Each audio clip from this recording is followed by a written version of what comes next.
الحمد لله رب العالمين وأصلي وأسلم على المبعوث رحمة للعالمين وعلى آله وصحبه أجمعين أما بعد.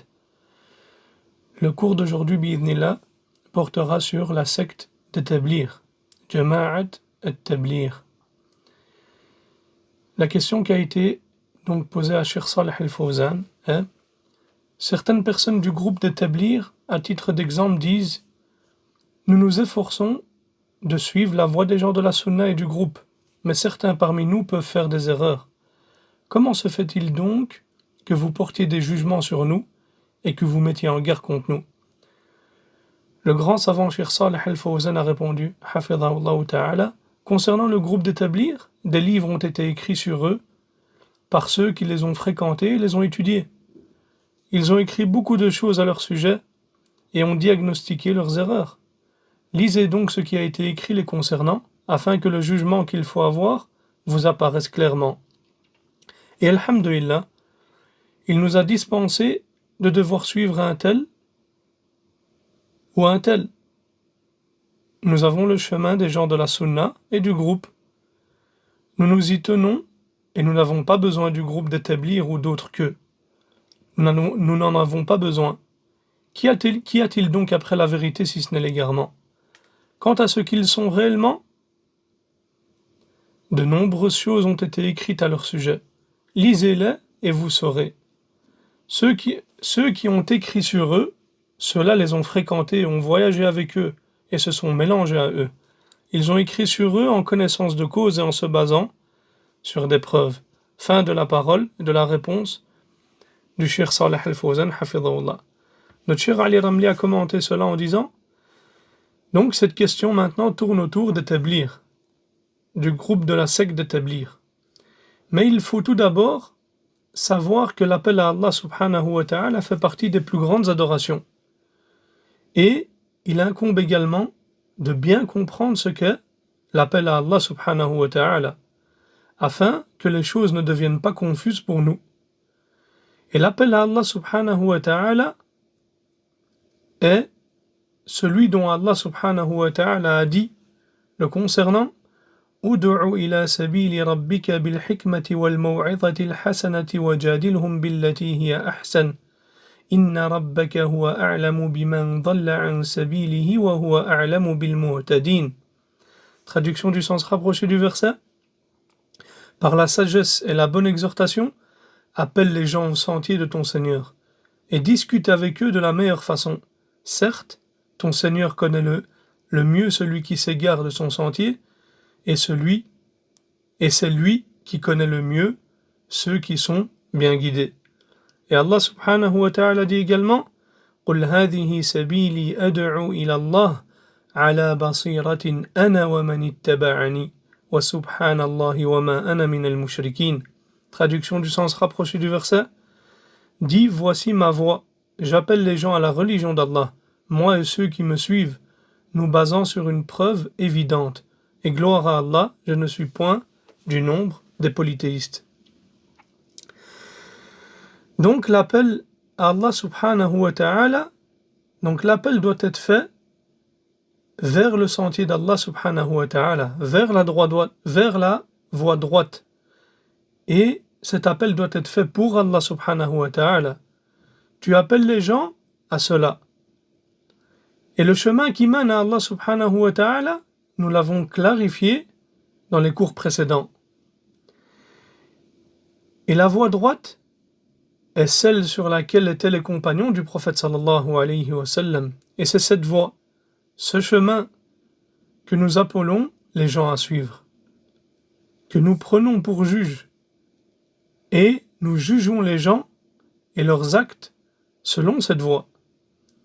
Et nous disons à quiconque apporte une méthodologie ou souhaite accomplir une adoration, expose ton acte d'adoration au livre d'Allah, à la sunna du messager d'Allah sallallahu alayhi wa sallam, et ainsi qu'à la voie des pieux prédécesseurs. Donc chaque parole et chaque acte des personnes et des gens, on l'expose au livre d'Allah, à la sunna du messager d'Allah sallallahu alayhi wa sallam, ainsi qu'à la voie des pieux prédécesseurs. Et comme ça, on va savoir si cette méthodologie, cet acte ou cette parole est correcte ou si c'est une innovation qui est contraire à la législation d'Allah subhanahu wa ta'ala. Et si cette méthodologie n'est pas agréée par Allah subhanahu wa ta'ala, alors Allah subhanahu wa ta'ala ne l'acceptera pas, même si tu penses qu'elle est bonne. Et telle est la règle sur laquelle nous nous basons, et c'est le critère auquel on se réfère. Et le fait que l'appel soit fait à Allah subhanahu wa ta'ala signifie que nous n'appelons pas à nous-mêmes, ni à un groupe quelconque. Et ceci est une affaire importante qu'il incombe de comprendre. Notre appel doit être fait exclusivement pour Allah subhanahu wa ta'ala. Et il se peut que quelqu'un se pose la question et dise: comment puis-je savoir si mon appel est pour Allah ou si j'appelle à moi-même? On lui répond: regarde ta propre personne. Est-ce que tu fais en sorte que les gens s'attachent à toi? Te mets-tu en colère si quelqu'un se sépare de toi tout en restant sur le droit chemin? Ou bien tu es heureux et satisfait de voir cette personne rester sur le droit chemin même si elle s'éloigne de toi? Si tu ne vois le bien en une personne que lorsqu'elle est avec toi et que tu la considères dans le mal lorsqu'elle s'éloigne de toi, tout en restant sur le droit chemin, cela signifie que tu appelles à toi-même et à ta propre personne, et non à Allah subhanahu wa ta'ala. Et si tu attends d'elle des intérêts, ou que tu cherches à profiter de cette personne dans cette vie d'ici-bas, ou si tu veux rassembler les gens autour de toi pour former un groupe, une secte ou un parti, alors tu appelles à toi-même et non à la religion d'Allah subhanahu wa ta'ala. Mais en revanche, si tu appelles les gens à s'attacher au livre d'Allah subhanahu wa ta'ala, à la sunna du messager d'Allah sallallahu alayhi wa sallam, ainsi qu'à la voix des pieux prédécesseurs, qu'Allah les agrée, et que tu es heureux de voir une personne s'accrocher et se cramponner à ce chemin, que ce soit à tes côtés ou avec d'autres parmi les gens de la sunna, alors dans ce cas tu appelles à Allah subhanahu wa ta'ala et non à toi-même. Et si, de plus, tu n'attends aucune faveur des gens dans cette vie d'ici-bas, et que tu ne recherches pas à devenir chef d'un parti ou d'un groupe pour que les gens te soutiennent ou te combattent, mais que tu veux uniquement que les gens s'attachent à la législation de leur Seigneur et adoptent ce chemin droit, et que tu désires que ce chemin reste pur et intact, alors là, tu seras quelqu'un qui appelle véritablement à Allah subhanahu wa ta'ala. Et il se peut que quelqu'un dise également: comment savoir si j'appelle à une secte ou à une méthodologie ou à la méthodologie correcte et authentique? On lui répond alors: si ton principal souci est que les gens se rallient à ton parti et à ton groupe, et que tu t'allies et te désavoues en fonction de celui-ci, alors tu es un sectaire, un hizbi. Tu n'appelles pas Allah subhanahu wa ta'ala, mais tu appelles plutôt à ton groupe et à ta secte. Mais si tu n'appelles personne à prêter allégeance ou à aimer et détester selon des fondements que tu as toi-même inventés et instaurés, et que tu veux simplement qu'ils se cramponnent au livre d'Allah, à la sunna du messager d'Allah sallallahu alayhi wa sallam, qu'ils connaissent la voie des pieux prédécesseurs, et s'y cramponnent, alors à ce moment-là, tu es quelqu'un qui appelle à Allah subhanahu wa ta'ala et appelle à la voie droite. Ainsi, si cette différence est bien comprise, tu comprendras alors qui sont le groupe d'établir et la secte d'établir, et qui sont également les frères musulmans, al-Ikhwan al-Muslimin, et d'autres sectes encore, qui ont établi des sectes et des partis au sein même de la communauté musulmane, s'en sont détachés, s'en sont séparés, et ont divisé cette communauté. Or Allah subhanahu wa ta'ala dit dans le Coran وَلَا تَكُونُوا مِنَ الْمُشْرِكِينَ مِنَ الَّذِينَ فَرَّقُوا دِينَهُمْ وَكَانُوا شِيعًا كُلُّ حِزْبٍ بِمَا لَدَيْهِمْ فَرِحُونَ. Traduction du sens rapproché des versets. Et ne soyez pas parmi les associateurs, parmi ceux qui ont divisé leur religion et sont devenus des sectes, chaque parti exultant de ce qu'il détenait. Et Allah subhanahu wa ta'ala dit également dans le Coran Inna alladhina farraqu dinahum wa kanu shi'an lasta minhum fi shay. Traduction du sens rapproché du verset. Ceux qui émiettent leur religion et se divisent en sectes, de ceux-là, tu n'es responsable en rien. Et il faut savoir que le sectarisme est interdit dans la religion d'Allah subhanahu wa ta'ala. Et la secte d'établir et des frères musulmans sont des groupes sectaires. Et ils le déclarent ouvertement et ne s'en cachent pas, et ne le nient pas.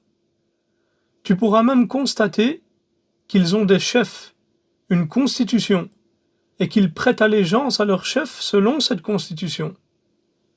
Ils s'allient et se désavouent en fonction de celle-ci. Et lorsque tu vois les fondements qu'ils ont établis dans leur constitution, la première chose qu'il t'incombe de faire, quand tu les rejoins, est d'interpréter ces paroles selon leur propre compréhension à eux, et non selon ce que tu comprends de la législation d'Allah subhanahu wa ta'ala authentique, afin que tu ne sois pas trompé. Donc, lorsque tu lis le premier fondement, par exemple, chez les Tablir, à savoir La ilaha illallah Muhammad Rasulullah, et lorsque tu vois ce fondement, tu te dis que c'est quelque chose de grandiose. Et il n'y a absolument rien à dire par rapport à cela. Mais il faut creuser et aller plus en profondeur pour comprendre ce qu'ils entendent réellement par cela.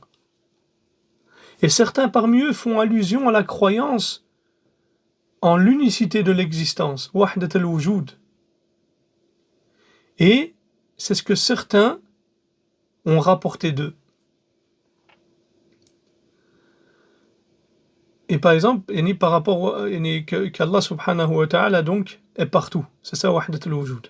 Et lorsqu'ils disent, par exemple, ils ont une parole dans laquelle ils disent fais sortir la mauvaise certitude de ton cœur et fais-y entrer la bonne certitude. Ça, c'est une parole qui est connue chez Établir. Et ils entendent en réalité, par cela, par cette parole, cette croyance de wahdat al-wujud. Et d'autres affirment que ce qu'ils visent en réalité par cette parole, c'est l'unicité de la Seigneurie, tawhid al-rububiyya. C'est-à-dire, en gros, qu'ils n'accordent aucune importance au tawhid de l'adoration, c'est-à-dire au tawhid al-uluhiyya, qui est pourtant ce avec quoi les prophètes sallallahu alayhi wa sallam ont été envoyés. Donc nous on sait, comme on a mentionné de nombreuses fois dans nos cours, que le conflit qu'il y avait entre les prophètes et leur peuple était dans le tawhid de l'adoration. Le tawhid de l'adoration, c'est quoi? C'est le fait d'unifier Allah subhanahu wa ta'ala dans les actes des serviteurs, c'est-à-dire dans l'adoration. C'est-à-dire que tu n'adores qu'Allah subhanahu wa ta'ala, tu n'invoques qu'Allah subhanahu wa ta'ala, tu n'égorges que pour Allah subhanahu wa ta'ala, tu ne fais que des vœux en son nom subhanahu wa ta'ala. C'est ça le tawhid de l'adoration. Eh ben non, les Tablir, eux, ils basent leur prêche sur quoi? Sur le tawhid al-rububiyya, sur le tawhid de la seigneurie. Et il n'y a de doute que cela est un égarement. Et c'est pourquoi tu trouves parmi eux du polythéisme et la vénération des tombes, et ce à grande échelle. Et c'est très propagé chez eux. Le shirk est énormément propagé chez les Tablir. Pourquoi? Parce qu'ils n'accordent pas d'importance au tawhid de l'adoration, c'est-à-dire le tawhid al-uluhiyya. Car le groupe d'établir également donc prête allégeance, donc le groupe d'établir prête allégeance à 4 voies soufis. Et ces voies soufis reposent sur 2 fondements. Ce sont également ces deux fondements sur lesquels repose le groupe d'établir. Ces deux fondements sont le polythéisme, c'est-à-dire le shirk, et la bid'a, donc l'innovation religieuse. Et le groupe d'établir, a été fondé à l'origine par un homme qui s'appelait Mohammed Ilyas. Et cet homme, Mohammed Ilyas, avait en matière de croyance, de comportement et de méthodologie, on va dire une religion nouvelle.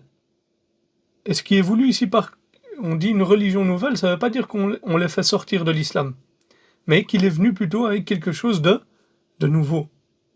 Donc tout cela chez lui était nouveau. Il suivait en réalité l'une des voies soufis établies sur la vénération des tombes. Et en ce qui concerne les noms et les attributs d'Allah subhanahu wa ta'ala, il était sur la doctrine des Maturidites, c'est-à-dire selon la croyance d'Abi Muhammad al-Maturidi. Et les Maturidis dans l'iman sont des Murji'a, c'est-à-dire qu'ils ne voient pas que les actes font partie de la foi. Et d'autres égarements, donc il y a d'autres égarements liés au Murji'a. Quant à sa méthodologie dans l'appel à Allah subhanahu wa ta'ala et dans la prédication, elle est également une méthodologie nouvelle et innovée, qu'il a lui-même instaurée et inventée. Et il prétendait qu'elle était en réalité une inspiration qui venait directement d'Allah subhanahu wa ta'ala. C'est ce qu'il prétendait cet homme. Comme si c'était un prophète. Il allait jusqu'à dire qu'il recevait certains jugements religieux directement d'Allah subhanahu wa ta'ala par le biais de l'inspiration, et ni par inspiration. Quant au fiqh, dans la jurisprudence, ce sont de manière générale des hanafites fanatiques, des ahnaf muta'assiba. Donc c'est des hanafites fanatiques. C'est-à-dire que lorsque des textes religieux, des ahadiths ou autres leur parviennent, ils se réfèrent seulement à Abu Hanifa. Et ne se réfèrent pas au prophète sallallahu alayhi wa sallam ou à sa législation. C'est-à-dire même s'ils ont un hadith, eux, même si c'est un hadith authentique, ils vont se référer à ce qu'a dit Abu Hanifa rahimahullah ta'ala. Même si la parole de Abu Hanifa n'est pas en accord avec la parole du prophète sallallahu alayhi wa sallam. C'est-à-dire qu'il y a un hadith par exemple authentique, ils vont rejeter le hadith authentique du prophète sallallahu alayhi wa sallam, mais vont se référer à la parole d'Abi Hanifa rahimahullah ta'ala. Et c'est sur cela, donc c'est cela sur quoi repose la méthodologie d'établir. Et lorsqu'un membre du groupe d'établir, par exemple, sort pour prêcher, et pour prêcher, il appelle en réalité à son propre groupe. Et ça, c'est une chose qu'il faut bien comprendre. C'est que l'établir, lorsqu'ils sortent pour appeler à leur groupe. Ils veulent que vous alliez dans leur mosquée. Ils veulent que vous participez à leur majalis de dhikr, dans lequel il y a souvent du shirk, que vous sortiez avec eux le khuruj pendant 40 jours ou 3 jours ou autre. Donc leur principal souci est de rassembler les gens et de les regrouper sous leur bannière. Ainsi, lorsqu'un tabliri te dit par exemple « honorer le musulman », ce qui est un de leurs fondements, parce qu'ils ont plusieurs fondements, il entend par là en réalité le musulman qui est avec lui dans son groupe. Quand il parle de honorer le musulman, c'est celui qui est avec lui dans son groupe. Et par Allah subhanahu wa ta'ala, wallahi, je me rappelle que certains frères qui n'étaient pas d'accord avec les tablirs se sont fait frapper par certains tablirs ici à Bruxelles. Il n'y avait plus d'honneur du musulman, il n'y avait plus de tout ça. Pour eux, l'honneur du musulman, et honorer le musulman, c'est le musulman qui est avec lui dans son groupe. Quant à celui qui le contredit ou s'oppose à lui, il se désavoue de lui et a même de l'aversion pour lui. Et celui qui ne s'oppose pas ou ne le critique pas, celui qui ne s'oppose pas à lui et ne le critique pas, il l'aborde avec douceur pour tenter de l'attirer vers son groupe et vers sa secte. Et ceci est la méthodologie d'établir, et il n'y a de doute que cela est le sectarisme al-hizbi. Et le sectarisme a été interdit par notre Seigneur subhanahu wa ta'ala, car il cause la division de la communauté. Donc, l'alliance et le désaveu, al-wala wal-bara chez le secteur, yani, repose uniquement sur son groupe. C'est-à-dire que lui, il fait l'alliance et le désaveu en fonction de son groupe, et non en fonction du livret et de la sunna et de la voix des pieux prédécesseurs. Ainsi, si ce musulman qui ne fait pas partie de leur groupe est un musulman pieux et plus proche d'Allah que celui qui est dans sa secte, il le déteste. Même si c'est quelqu'un de pieux, ou c'est quelqu'un qui prie 5 fois par jour à la mosquée, ou autre. En revanche, si une personne, par exemple, est corrompue et qui fait des péchés, voire même un mécréant, s'il fait partie de son groupe, il le considérera comme son frère et son bien-aimé. Juste pourquoi? Parce qu'il est avec lui dans son groupe. Donc on voit bien ici que eux, ils font l'alliance et le désaveu en fonction de leur groupe, et non en fonction du livre d'Allah et de la sunna du prophète sallallahu alayhi wa sallam. Et ça, c'est le sectarisme. C'est-à-dire le fait d'établir l'alliance et le désaveu en fonction de sa secte et non pas sur l'islam. Quant aux gens de la sunna, walillahi alhamd, ils font l'alliance et le désaveu en fonction donc de la religion, du livre d'Allah et de la sunna du prophète sallallahu alayhi wa sallam. Et l'alliance et le désaveu dans notre religion ne reposent que sur l'islam, et uniquement sur l'islam, non sur la terre, la constitution, une secte, le nationalisme, la nationalité, les origines, ou toute autre chose qui sont contraires à l'islam. C'est seulement sur l'islam que nous faisons l'alliance et le désaveu. Contrairement aux autres méthodologies et sectes. Et tel est le sens d'être véritablement musulman. Et un musulman qui est sur la voie droite, et non un sectaire et un hizbi. Et la parole au sujet d'établir est longue. Mais pour résumer, ce sont donc des gens qui ne donnent aucune importance à la sharia d'Allah, à la législation d'Allah subhanahu wa ta'ala, ni à la véritable religion établie sur le tawhid et sur la sunna et l'obéissance. Et parmi leurs fondements, il y a également ordonner le bien et interdire le mal. Ceci dit, ordonner le bien et interdire le mal, c'est pas comme chez les gens de la sunna qui le comprennent. Tout comme les mu'tazila, ordonner le bien et interdire le mal, c'est pas comme chez les gens de la sunna. Mais, qu'est-ce qu'ils veulent réellement dire par cela? C'est-à-dire, ordonner le bien et interdire le mal. Alors que nous, on voit le groupe d'établir ne donner aucune importance à l'interdiction du mal.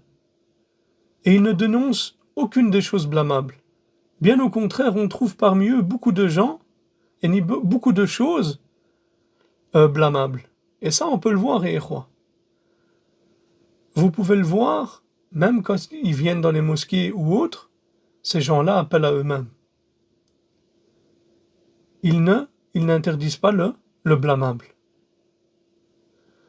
Et ils ont en réalité une signification particulière pour ce fondement, qui est lié à leur secte. Et parmi leurs fondements, il y a aussi la prière. Et le cheikh dit, j'ai personnellement rencontré un membre du groupe d'établir dans la mosquée. Et il avait plus de 60 ans. Et il priait à côté du cheikh, et le cheikh a pu voir qu'il ne maîtrisait pas la prière. Et subhanallah, sa prière n'avait aucun lien avec la sunna du prophète sallallahu alayhi wa sallam. Il avait même manqué certains piliers, ce qui pouvait rendre sa prière invalide. Et imaginez, subhanallah, un homme qui est âgé, membres du groupe d'établir. Et le cheikh, subhanallah, a voulu comprendre ce qu'ils entendent par ce fondement, accomplir la prière. Alors il lui a dit, est-ce que je peux te poser une question? Et il a dit oui. Et je lui ai demandé, donc le cheikh lui a demandé, depuis combien de temps tu es avec le groupe d'établir? Et le cheikh, donc la vieille personne a répondu, depuis 15 ans. Et subhanallah, le cheikh dit ensuite, je me suis dit, subhanallah, 15 ans avec le groupe d'établir, et tu ne sais toujours pas prier correctement. Et le tablir sort dans le but unique que la personne appelée rejoigne leur groupe. Et c'est cela leur fondement. Et on l'a tous vécu dans les masajids. Subhanallah, même nous quand on a débuté et qu'on commençait à aller au masjid, ils venaient avec des histoires incroyables, subhanallah. Comme l'histoire du gorille par exemple donc lorsque il y a eu un groupe de tablirs qui ont été dans la forêt et qu'un chimpanzé ou un gorille a été pris avec eux, ou que leur imam a jeté un tapis dans l'eau et qu'il a prié sur l'eau. Wallahi, ce sont des histoires que ces gens-là racontent et rapportent, et ils y croient. C'est ça qui est incroyable, subhanallah. Regardez l'aveuglement, subhanallah, ça les pousse jusqu'à croire ce genre d'histoire farfelue, subhanallah. Qu'Allah subhanahu wa ta'ala nous préserve du sectarisme. Quant aux gens de la sunna, ils appellent à Allah subhanahu wa ta'ala.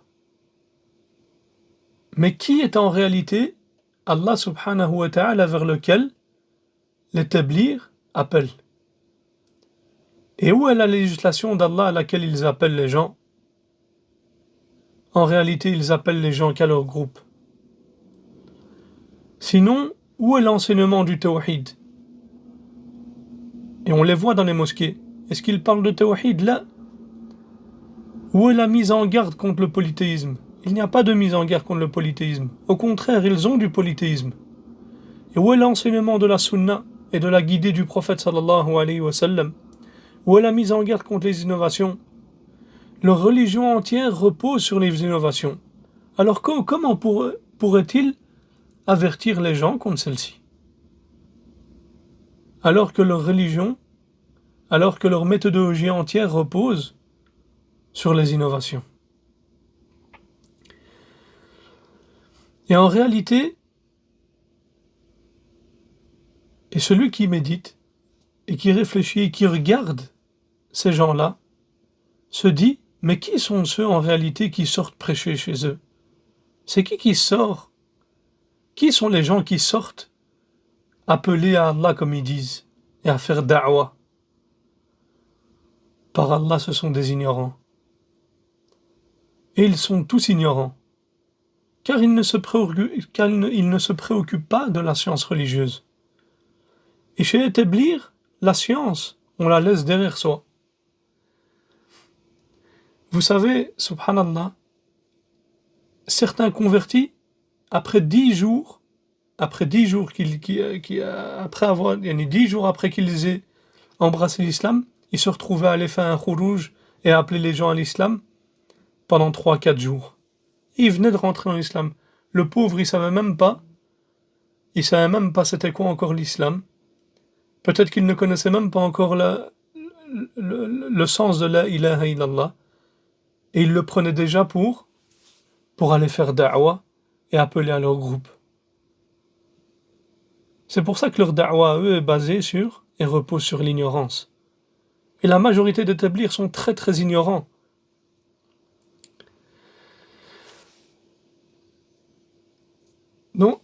Donc, celui qui ne possède pas une chose ne peut la donner.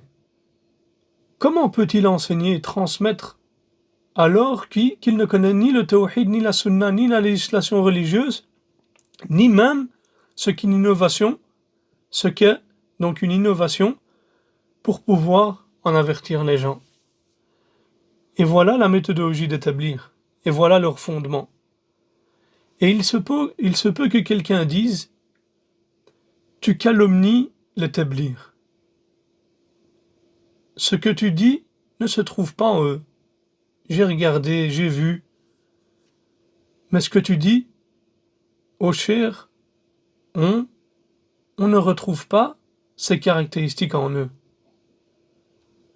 On leur répond, c'est simple. Des livres ont été écrits avec pour source leurs propres ouvrages, leurs propres paroles, ainsi que les témoignages de ceux qui se sont repentis après les avoir fréquentés. Ces livres expliquent clairement ce qu'on a mentionné auparavant, dans le cours. Et je t'invite à consulter ces livres. Comme ça, j'aurais pu établir la preuve sur toi, et je t'aurais montré la vérité par rapport au faux. Et il ne te restera donc plus aucune excuse devant Allah subhanahu wa ta'ala. Et parmi ces livres, il y a Al-Qawl al-Baligh fi at-Tahdhir min Jama'ati at-Tabligh du noble cheikh Himmoud at-Tuwijri. Et ceci est le meilleur ouvrage qui a été écrit dans ce sujet, car il est complet et cite toutes les sources. Et si tu veux, tu peux consulter toi-même ces sources et vérifie par toi-même, afin qu'il ne te reste plus aucune excuse par la suite. Et telle est la méthodologie des gens de la Sunna, dans la réfutation des innovations et des innovateurs. Ils ne calomnient personne, ni ne mentent sur qui que ce soit, car ils n'ont aucun intérêt dans cela. Ils n'ont ni secte, ni parti, ni ambition personnelle ou mondaine, walillahi alhamd. Ce que nous connaissons des savants de la Sunna, c'est leur détachement de la vie d'ici-bas. Et le fait qu'ils mettent cette dunya derrière eux. Et leur biographie en témoigne. Et peu importe combien on calomnie les gens de la Sunna, ou combien on ment sur eux, Allah subhanahu wa ta'ala finit toujours par faire apparaître leur véracité. Tu les verras citer les innovations à partir des sources même de leurs auteurs. Et l'un d'eux te dira, retourne à son livre, ou écoute son enregistrement, ou encore va et regarde par toi-même, afin que tu prennes connaissance de la vérité et donc de ce que nous disons à leur sujet. Et subhanallah, pour certaines personnes même ça c'est pas assez. Ils voient ce qu'ils disent dans leurs livres, ce qui a été rapporté dans leurs livres, ils écoutent leurs cassettes, ils entendent leurs erreurs, et encore comme ça ils veulent pas accepter la vérité. La ilaha illallah. Le deuxième livre, c'est As-Siraj al-Munir fi tanbihi jama'ati at-tabligh ala akhta'ihim. Et ça c'est un livre qui a été écrit par le grand savant, le cheikh Mohammed Taqiyuddin al-Hilali al-Maghribi, rahimahullah ta'ala. Et quant au troisième livre, donc il s'intitule Jama'at al-Tabligh fi Shubahi al-Qarrat al-Hindiyya Ta'arifuha wa Aqaiduha, qui a été écrit par donc Sayyid Talib al-Rahman al-Bakistani. Et il l'a nommé ainsi car son fondateur et l'origine de sa propagation remonte donc à l'Inde. Contrairement à l'appel du prophète sallallahu alayhi wa sallam, qui lui est parti de la Mecque et de Médine. Et l'appel des tablighs est sorti d'Inde, donc vient d'Inde à la base. Et il y a même des paroles qu'ils rapportent où ils prétendent que leurs chefs et leurs imams sont comme des prophètes, qu'Allah subhanahu wa ta'ala nous préserve. Et ces livres ont donc exposé ce qui est reproché aux tablighs et à cette secte, à partir de leurs propres fondements, de leurs propres écrits et de leurs propres enregistrements. Ainsi, tu peux t'en assurer et vérifier par toi-même, dans les livres que j'ai mentionnés. Et il ne te restera plus d'excuses. Et c'est pour cela que nous mettons en garde contre les tablighs et leurs sectes. Ils ne donnent aucune importance ni au livre d'Allah subhanahu wa ta'ala, ni à la sunna du messager d'Allah sallallahu alayhi wa sallam, ni à la voix des pieux prédécesseurs. Et c'est en réalité une méthodologie qui a été inventée par leurs imams et instaurée par leurs imams et leurs savants, avec laquelle donc sont venus leurs imams et leurs savants, et sur laquelle ils établissent leur alliance et leur désaveu, et pour laquelle ils aiment et détestent. هذا وصلى الله على نبينا محمد وعلى آله وصحبه وسلم.